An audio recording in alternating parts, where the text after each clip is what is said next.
In Season 1 of the Overwatch League, the Boston Uprising were the ultimate underdog story. Back when they first announced their roster, most people couldn't tell whether they were stupid, kidding, or both. Many of their players were basically no-names prior to this, leaving most analysts no choice but to put the Uprising near or at the bottom of the power rankings. What a mistake that was. In reality, the Boston Uprising had played the cleanest round of Moneyball that the league has ever seen, finding those diamonds in the rough and signing them for a fraction of their true value. Respected and even legendary players like Gamsu, AimGod, Note, and Striker all got their start on the Boston Uprising. Their season included the first ever perfect stage, a second place finish in Stage 3, and an eventual season playoff berth. This was miles better than anyone expected them to perform. It was truly something special. That's why what happened afterwards is all the more confusing and frustrating. Yes, in this case, we did not save the best for last. Let's try our best to sift through the mess that was the Boston Uprising.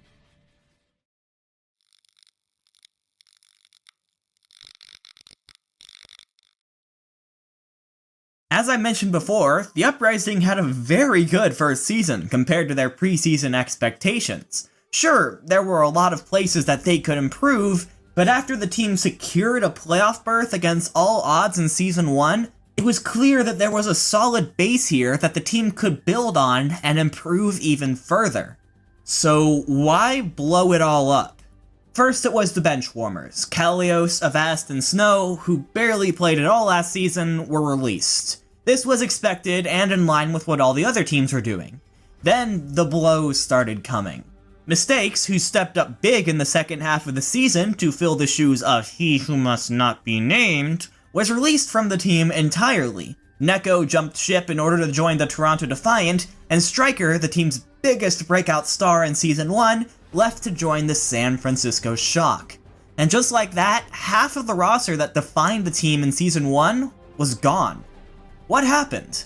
Well, according to the scathing article by VP Esports, a lot happened, including a split team environment caused by the management, toxicity during scrims, inadequate housing situations, among others. I'll leave the full link to this article in the description if you're interested in reading it.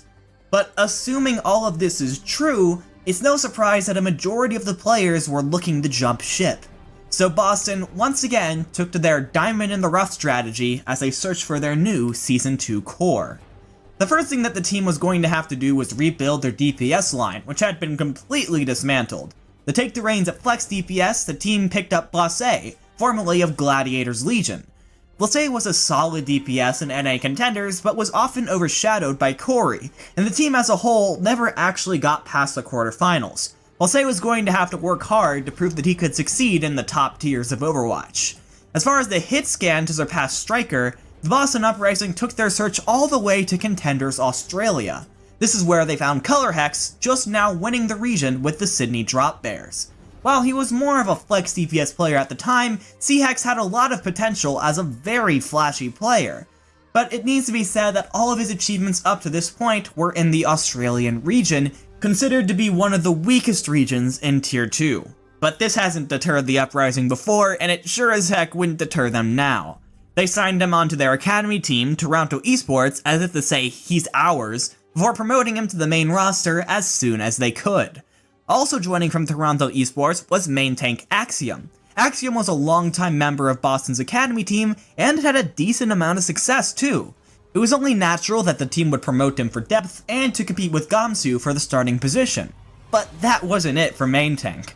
No, Fusions would be throwing his hat into the ring as well on a two-way contract. The former British Hurricane player had impressed with his performance in the Overwatch World Cup and also got signed to Toronto Esports. In the season that he played with the Contenders team, he must have left a really good impression, because now we had a three-way battle for the starting main tank position to watch. The team had just one more signing to make, and they weren't done picking from underutilized regions. Alamal, the main support from Brazil, was signed to the team. Alamal, like Fusions, was considered to be one of the brightest stars of Team Brazil's short but flashy run in the Overwatch World Cup. Clearly, the Uprising thought so too, adding some depth to their support line. So with all their moves behind them, the Boston Uprising were going into Season 2 with very low expectations. I mean, hardcore fans really liked their style. Adding the first player from New Zealand and Color Hex and the league's second Brazilian in Alemão was a really good move, helping to grow a fanbase in those often overlooked regions. But other than that, it was tough to understand how exactly this team would stand up to the rest of the league. They kept their decent support line of AimGod and Kellex, and Note is a good diva, so that's something, but the new DPS line left a lot to be desired, especially since they were trying to fill the shoes of players like Striker. Not to mention the cluster that was their main tank position. Because of that, the Uprising were placed in the bottom 3 of most preseason power rankings. But this team was used to adversity. This is exactly what people were saying about them in Season 1, and look what happened. All the Uprising had to do was prove everyone wrong once again. How hard could it be?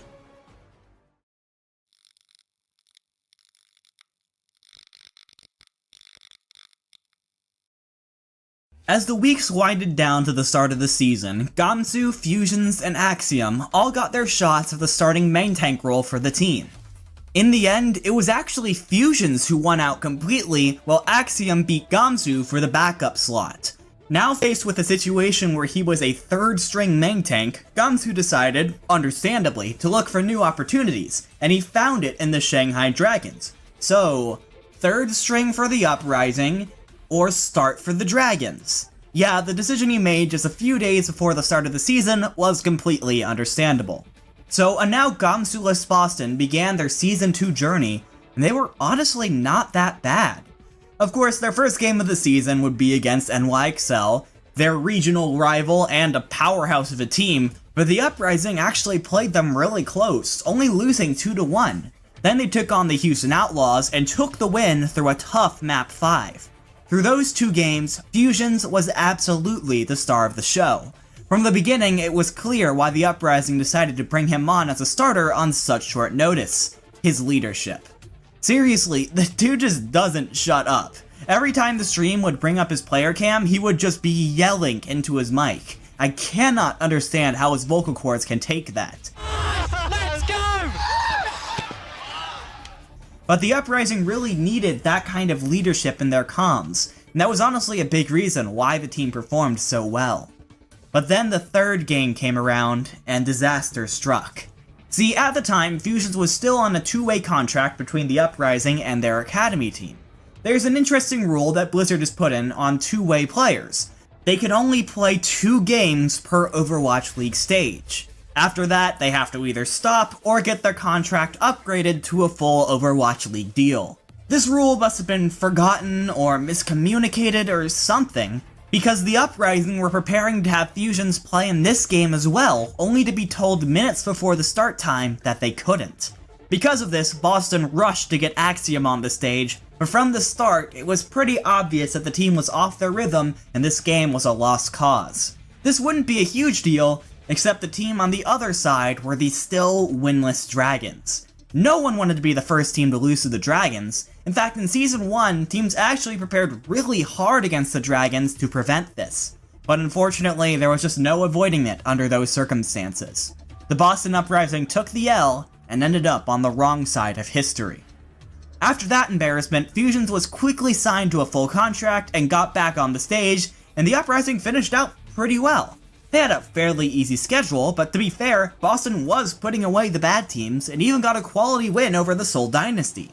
The Uprising finished the stage 4-3, enough to just barely qualify for the stage playoffs. Sure, they just ended up being a stepping stone for the Titans, but the Uprising had proven that, for now at least, they could keep pace, and were considered a solid mid-table team, just like they were at this point last season.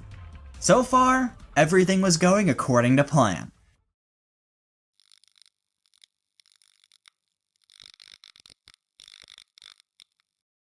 But at this point in the season, Boston realized a very important truth. Even if they were to hone their GOATS play to its highest potential, there was just no way they were going to be able to beat teams like the Titans or the Shock.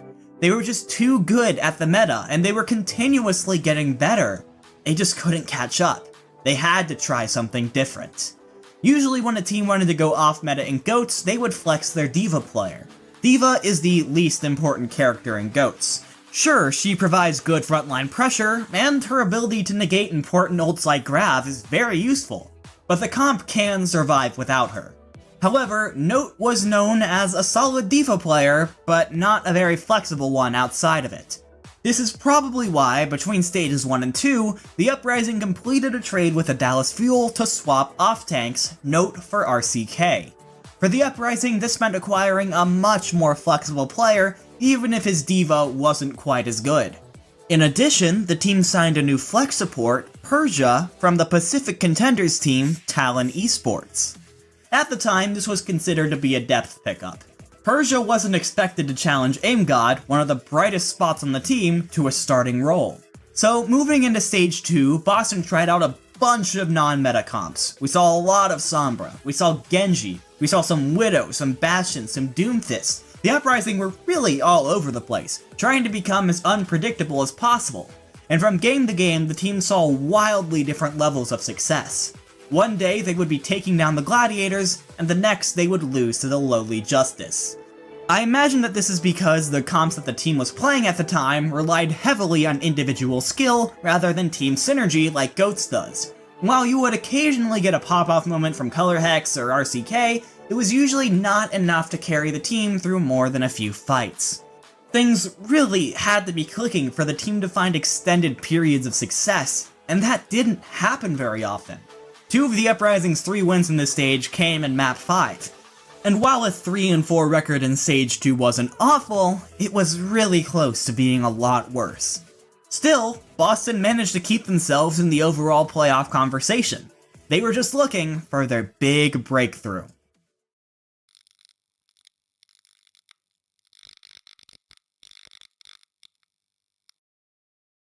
Instead, what we got was a breakdown. Let's rewind for a second, back to the end of Stage 1. Fusions is looking like a really good in-game leader, and the LA Valiant were reeling after a winless first stage of Season 2. The Valiant contacted the Uprising, saying that they were interested in trading for Fusions, as well as Hitscan DPS Asking, who was playing for Uprising Academy at the time. Boston is a team that we know isn't afraid to trade or sell their players if they think that they can get a good value. So the teams continued the talk and eventually arrived at an agreement to trade Fusions and Asking for main tank Fate and DPS KSF. Trades like this, involving so many players, don't happen every day, and as such the move eventually leaked out, first to the players and teams involved, and then to the public. Everyone was expecting for this move to go through at this point. It was only a matter of time. So we waited, and we waited, but the trade never happened. There was a point where everyone was 100% sure it was going to go through, but due to a multitude of issues with contracts and the public perception of the trade, the Valiant pulled out the day that the deal was supposed to be final. Mind you, this was after the Uprising had planned an official goodbye dinner for Fusions, and after Asking had already been told that the Tier 2 grind had finally paid off. To call this demoralizing is an understatement. But that's not all. Guess what? Internal issues reared its ugly head once again, due to, supposedly, some infighting between the starting support duo of AimGod and Kellex. Now, I can't tell you for sure that this was the case, because the claims made in Halo of Thoughts' article have been heavily disputed, and the relevant article has now been deleted. However, what we know for sure is that in Stage 3, the Uprising began to conduct a carousel of support players. Like, I'm talking every single game in Stage 3, the 2 support players on stage for the Uprising were different. From AimGod to Persia, from Kellex to Alamau, it was a different combination every time. The Uprising couldn't find any form of stability, which is the worst thing possible when you're trying to make a playoff push. So with that in mind, what do you think happened? How many games do you think the Boston Uprising won in the second half of the season? The answer is 1. Just a single game. Yeah, the Uprising were a complete mess for the rest of the season. All that confidence that Fusions had up to this point was completely gone, and he regressed to the point where he was possibly in the bottom 5 starting main tanks in the league.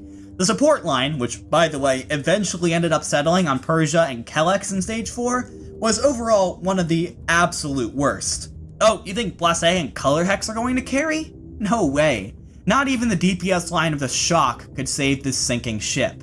Everything went downhill so quickly that before we had a chance to breathe, the Boston Uprising had crash landed at the end of the Overwatch League season, finishing 8-20 for 19th place overall.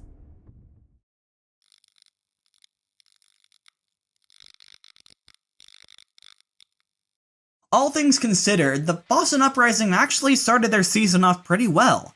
Behind the leadership of Fusions, a smart trade for RCK that allowed the team to play off-meta comps, AimGod doing a really good job on flex support, and ColorHex having his moments, Boston were able to keep themselves firmly in the playoff conversation. Things were going great. But then, around mid-season, the Uprising made a series of missteps, both in failed trades and internal struggles, that led to the team completely collapsing in the latter half of the season. I don't think I've ever seen anything like that before, where a genuinely decent team turned into a flaming dumpster fire, it felt like overnight. And in the end, the Uprising only really have themselves to blame. It seems like their success with the Diamond in the Rough strategy in Season 1 may have been more due to luck than superior scouting. Because assuming that the allegations of infighting are real, Boston clearly hadn't learned from their shortcomings in Season 1. And unlike last season, they didn't have the individual talent to bail them out. That's why my final grade for the Boston Uprising in Season 2 of the Overwatch League is a D-. I did it. I'm free. I'm free! Now, before I move on to anything else, I want to say genuinely thank you. When I started this series, over 5 months ago at this point, I genuinely didn't think that I was going to be able to make 20 of these. At the time, I was actually going through some pretty major creative burnout, and I wasn't even totally sure if I wanted to continue making YouTube content. But it's because of all of you guys who are watching and supporting me throughout every video that I was able to complete the series. So again, thank you, really. So now that the series is over, what comes next? Well, first of all, now that I've finally finished this very edit-intensive series, I want to get more active on Twitch again. Maybe even come up with a set schedule for streaming. I am spending a lot of time at home right now. So my Twitch channel will be in the description, and I hope you go follow. I would love to see you in chat. But what about this YouTube channel? Well, that hinges a lot on you. I have a few ideas for videos, but now more than ever, I am open to suggestions.